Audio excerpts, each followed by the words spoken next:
जोङो हारसिङै गसंथों हारसिङै आवगायलांगोन जोंनि जुजिनाया गावजोंनो मानो जोङो जोंनि आखायाव जुदि दिनै 21टा सिट फैबायबा बेखौ बोरै 25टा खालामो बिनि थाखायसो जों जुजिदों जुदि 25टा जों देरहाबायबा बेखौ बोरै 30टा खालामनो बिनि थाखायसो जों ओंखायनो जोंनि जुजिनाया गावजों मालायजों नङा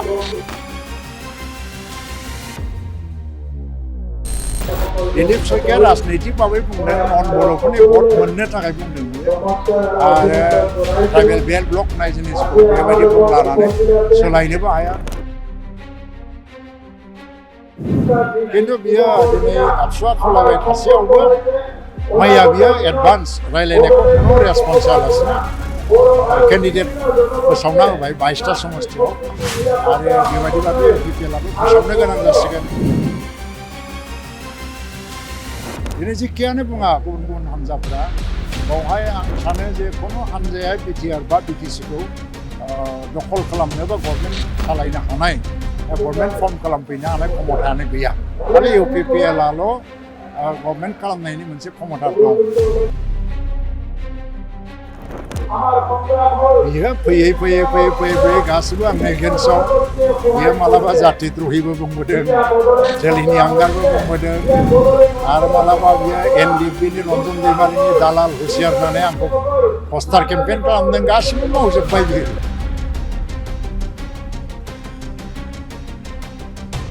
दिनै 5 बोसोर प्रमद बर'नि दैदेननायाव बिटिआर ओनसोलाव गोजोन खौसेथि आरो रैखाथि फैबाय फारसेथिं जौगानायबो फैबाय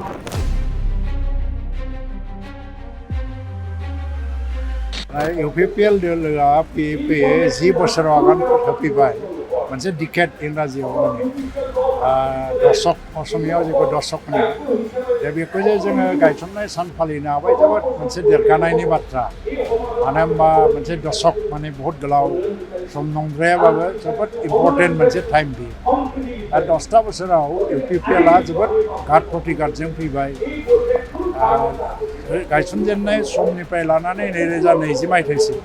जों मोनसेबो इलेक्सन देरहानो हायाखैमोन 20 मायथाइयाव बर' ग्रेप्टार जाबाय आरो जोङो प्रथम गभर्नमेन्ट दाजेनबाय बिटिआरआव दिनै 5 बोसोर प्रमद बर'नि दैदेननायाव बिटिआर ओनसोलाव गोजोन खौसेथि आरो रैखाथि फैबाय फारसेथिं जौगानायबो फैबाय एसिएस अफिसार बांनो हमदों एपिएस अफिसार बांनो हमदों स्कुल कलेजनि कन्डिशनफ्रा ओरैबायदि मोजां जादों नायथाव नायथाव बिल्डिं कन्डिशन मा कन्डिशन आरो टिचार एपइन्टमेन्टनिफ्राय लानानै एलपि टिचारनिफ्राय लानानै कलेज टिचारसिम फारसेथिं 3,64,000सिम हा गैयै मानसिफोरनो हा पाट्टा होनाय जाबाय आरो प्राय माने 1,500 किल'मिटारसो लामा बानायनाय जाबाय आरो प्राय 700 सामथिं 750सो स्कुलफोरखौ रिपेयारिं खालामदों दा फारसेथिं जोंनि ओनसोलाव ओरैबायदि मोनसे निरापत्तानि मोनसे बारहावा बारदों जे बाङालि बेबसायिफ्रा हरनि 9टा 2टा 10टासिम माने दखान खुलिनानै थानो हायो आरो दिनै स्कुलाव थांग्रा गथ'फ्रा गिनांगौ गैया आगोल किडनेप जायोमोन आरो फारसेथिं बेबसायिफ्रा थाखा दाबि जानानै गावथार जायोमोन दा बेफोरनिफ्राय गिनांगौ गैयै जाजोब्बाय गासिबो दिनै सासे बर' मानसिया मुस्लिम गामियाव हरनि 12टा 1टाबाबो थांनानै फैफिननो हायो मुस्लिमा बर' गामियाव 12टा 1टाबाबो थांफिननो हायो बे परिबेसफ्रा फैदों दा दिनै मोनसे जोङो दिनै बे जिटि गायसननाय सानखौ फालिनायजों लोगोसे मोनसे थांखि लानायनि दिन हिसाबैबो संकल्प दिबस हिसाबैबो जों बेखौ फालिदों जोंनि थांखिया मा जाहैबाय निष्ठा आरो सतता सैथो आरो मोनसे सतता आरो निष्ठाजों जोङो बिटिसिखौ सेवा खालामनांगोन बिटिसिनि रायजो राजाखौ सेवा खालामनांगोन जोंनि संकल्पआ बेनो जे बे ओनसोलाव थानाय मानसिफ्रा जाहाथे खुनु दुखुआव थानाङा आरो जौगानायनिफ्राय बन्सित जानाङा आरो बयबो न'खरानो जाहाथे फाइनान्सियेलि आरो अर्थनैतिक भाबै गोख्रों जानानै मोनफा मोनफा माने आत्मनिर्भरशील परियाल जाहाथे जानो हायो बिनि थाखाय मोनसे थांखि लादों दा बे थांखिफोरखौ जाफुंहोनांगौ दा बेवहाय मोनसे गोख्रों राजनैतिक सक्ति नांगौ आरो बे राजनैतिक सक्तिया जोङो हमग्रन जायोबा मोजां गावनि बिथानिफ्रायनो जोनोम जानाय जायोबा आरो बिनि गेजेरावबो सोर सक्तिशालिसिन सोरहा बेबायदि केपासिटिया दिनै दं बेखौ नायनानै रायजो राजाफ्रा भट होलायलायनानै बे हान्जाखौनो गोलाव सम मोजाङै सेवा खालामलांनायनि सुबिदा होयोबा जोंनि साननाय हनायफ्रा गासिबो जाफुंजोबगोन दिनै सोरबा बुंदों जे जों साबसिन सासन होगोन सोरबा बुंदों साबसिन सासन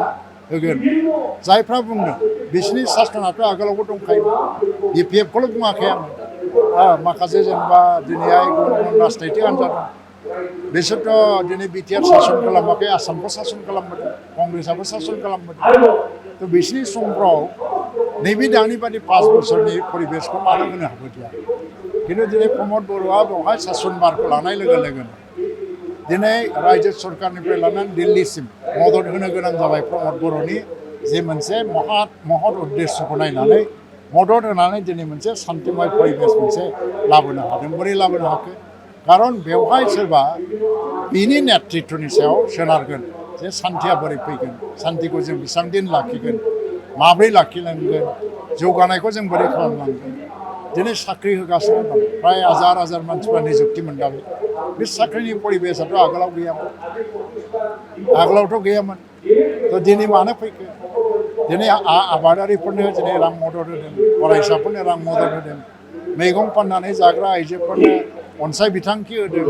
आय अनसाय बिथांखि होदों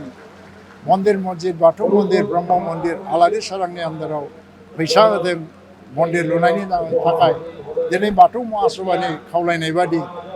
बहुद गोबां बाथौ मन्दिराव कोटि थाखा लाख थाखा होनानै बेखौ डेभेलप खालामनो होनाय जादों ब्रह्म धोरोमारिफोरनि खावलायनाय बादियै पर्बतझिराव थानाय जे गुरुधाम जे माने गुरुदेव कालीचरण ब्रह्मनि जे गुरुधाम बेवहाय दिनै कोटि थाखा होनानै बेखौ डेभेलप खालामनो नाजानाय जादों खारन खोथाया जाबाय मा गासैबो धोरोमारि मानसिफोरनि आस्थाखौ रैखा खालामनानै जोंनि गेजेराव अनलायनायखौ लाबोनांगौ तो बे संकल्पखौनो जोङो लादों आरो दिनै जेखियानो बुङा गुबुन गुबुन हान्जाफोरा बावहाय आं सानो जे खुनु हान्जाया BTR बा BTCखौ दखल खालामनो बा गभर्नमेन्ट सालायनो हानाय बा गभर्नमेन्ट फर्म खालामफैनो हानाय क्षमतायानो गैया खालि UPPLआल' गभर्नमेन्ट खालामनायनि मोनसे क्षमता दं आरो दिनै UPPLआ रावजोंबो जुजिनो थाङाखै ना कंग्रेसजों जुजिनांगौ दं जोंहा BPFजोंबो जुजिनांगौ गैया BJPजोंबो जोङो जुजिनांगौ गैया जोङो हारसिङै गसंगोन हारसिङै आवगायलांगोन जोंनि जुजिनाया गावजोंनो मानो जोङो जोंनि आखायाव जुदि दिनै 21टा सिट फैबायबा बेखौ बोरै 25टा खालामनो बिनि थाखायसो जों जुजिगोन जुदि 25टा जों देरहाबायबा बेखौ बोरै 30टा खालामनो बिनि थाखायसो जों जुजिगोन ओंखायनो जोंनि जुजिनाया गावजोंनो मालायजों नङा ओंखायनो जोंहा रावखौबो शत्रु साननांगौबो गैया आरो इनफेक्ट मोनसे आलादा मिनिङाव बुंनांगौबा खुनु राजनैतिक हान्जायानो BTRआव फेक्टरबो नङा खालि जोंनि नाम्बारखौ जों बेसेबां बारायनो हायो बिनि थाखायल' जोङो जुजिलांगोन नै साननै सिगां दिलीप शइकियानि खोथाया ओंखारबाय थादों दिलीप शइकिया राजनैतिक भाबै बुंदों नन बर'फोरनि भट मोननो थाखाय बुंदों बियो आरो ट्राइबेल बेल्ट ब्लक होननाय जिनिसखौ बेबायदि बुंलानानै सोलायनोबो हाया खारन बे BTC एकर्डखौ 2003आव 6 शिडिउलखौ एमेन्डमेन्ट खालामनानै लाबोनाय गभर्नमेन्टआबो BJP गभर्नमेन्टआ BJPनिनो जे पितामह जायखौ बिसोरो नेता होननानै मानिया अटल बिहारी वाजपेयीनि दिनाव BTCनि दारैहाय 6 शिडिउलखौ बाहाय एमेन्डमेन्ट खालामनानै लाबोनाय जादों तो बिसोरखौ सानै हयैनो खालामदों बेल ब्लकआ दिनै नंगौ BTCआव 6 शिडिउल ल'आनो सोलिगासिनो खिन्थु बे बेल ब्लकफ्रा जाहैबाय बेयो गासिबो 1947आव गभर्नमेन्ट डिसिसनजों नटिफिकेसन जानाय तो बेखौ नोङो बोखांनो हाया बे नटिफिकेसनखौ बोखांनांगौबा एसेम्ब्लियाव मोनसे प्रसेस दङ माने एमेन्डमेन्ट लाबोनांगौ जाहैबाय दा खिन्थु बियो नन बर'फोरनि सेन्टिमेन्टखौ गेइन खालामनो थाखाय बेफोर बाथ्राफोरखौ बुंदों खिन्थु आं सानो जे राजनितिनि थाखाय जों मौलिक बिसयफोरनि सायाव जे बाथ्राफ्रानाखि बबेबा मोनसे बर'फोर होननानै नङा जनजातिफोरनि मोनसे अन्तरावनो आघात होनो हागौ दा जनजातिफ्रा भुलबो बुजिलांनो हागौ बेफोर खोथाफोरखौ बुंलायाबा मोजांमोन खिन्थु बुंबाय जेला बेथ' मोनसे स्टेटनि प्रेसिडेन्ट बेखौ दा बुंनानै आं बुंनो हाया खिन्थु बेयाव लानानै गिनांगौबो गैया आरो दिनै जों बेनि सायाव खुनु प्रतिक्रियाबो होनो गोसो गैया जों खारन बेयो मोनसे गभर्नमेन्ट डिसिसनबो नङा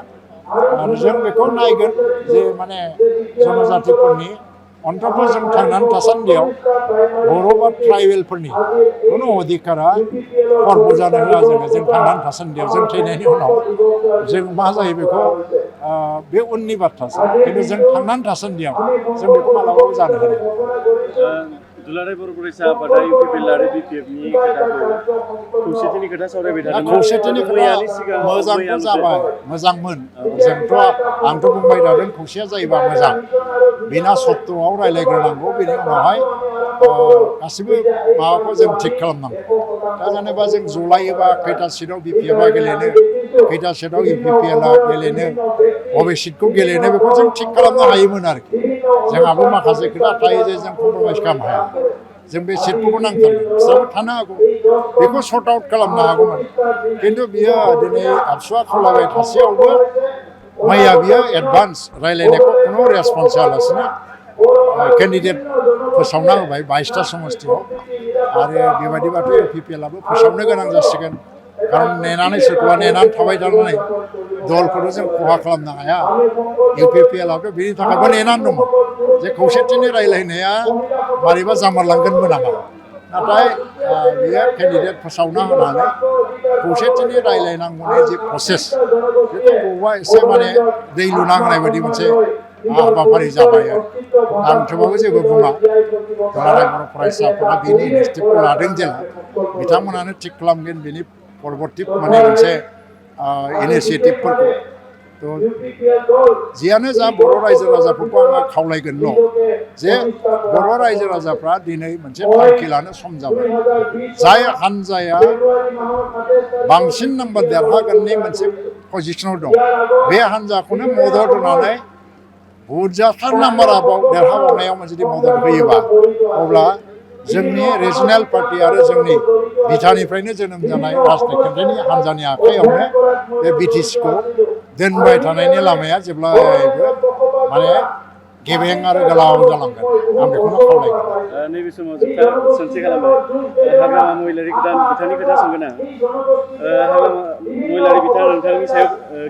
बुंदों खोथा बुंदों माने इउपि ब्रह्मआ मालाबाबो पजिटिभनि मानसि नङा होननानै बुंदों बेनि बेलायाव मा बुङो बियो फैयै गासिबो आंनि एगेन्स्टआव बियो मालाबा जाति द्रहिबो बुंबोदों जोलैनि आंगारबो बुंबोदों आरो मालाबा बियो NDFBनि रन्जन दैमारिनि दालाल हुसियार होननानै आंखौ पस्टार केम्पेन खालामदों गासिबो मावजोब्बाय बियो आरो बुंनांगौ बुंजोब्बाय दा बुंनांगौआ गैला बेखौ बुंफैदों आरो जाय Uजि ब्रह्मखौ बिसोरो लानानै सोलिबोदों गोदोनिफ्राय आरो बे Uजि ब्रह्मआ दिनै जुदि बिनि जेबो नङा होनोबा बेहाय आंहा बुंनांगौ जेबो गैया खारन रायजो राजाया मिथिगौ दिनै खाम्फा चन्दनखौनो सोर खाम्फा चन्दन होननानै बुंनो हायोबा बियो आरो दिनै आंनि नोजोराव आं एबसु प्रेसिडेन्ट बिसोरनि नेगसिएसननि समाव आंनो क्ल'ज बेकग्राउन्डआव थाफानानै जेब्लायबो नोजोर होबोदों आरो मदद होबोदों बे समावथ' नेगसिएसन BTCआ दा 6 शिड्युल हिसाबै मा टार्म्स कन्डिसन बायदिसिना थानांगौ बेनि नेगसिएसनाथ' चन्दनजों खाम्फाजोंनो खालामदों बुंनो थाङोबा नेगसिएसननि मेइन आर्किटेक्टखौ बिसोरखौनो बुंजायो दा बिसोरबायदि मानसिखौ दिनै जुदि बिसोर सोर होननानै बुंनो हायोबा बेनि मानसिकताखौ नायदो आंहा बुंनांगौ जेबो गैया बियो गावनि साननाय हनाय आरो बिहेभियारखौ सोलायनानै एसे रिफर्म मानसि हिसाबै उनावहाय दावगालांनो ना बे गावनि आखल आरो गावनि साननाय हनायखौ जेरै दं ओरैनो लानानै थाबाय थानानैनो जेरै गोसो सोलिलांबाय थानो बेखौ गावसोर थिग खालामनांगौ खारन बे जुदि सोलायनो रोङाबा बेयो बे इलेक्सननि उनावहाय मोनसे हिस्ट्रि जाबाय आरो फार्स्ट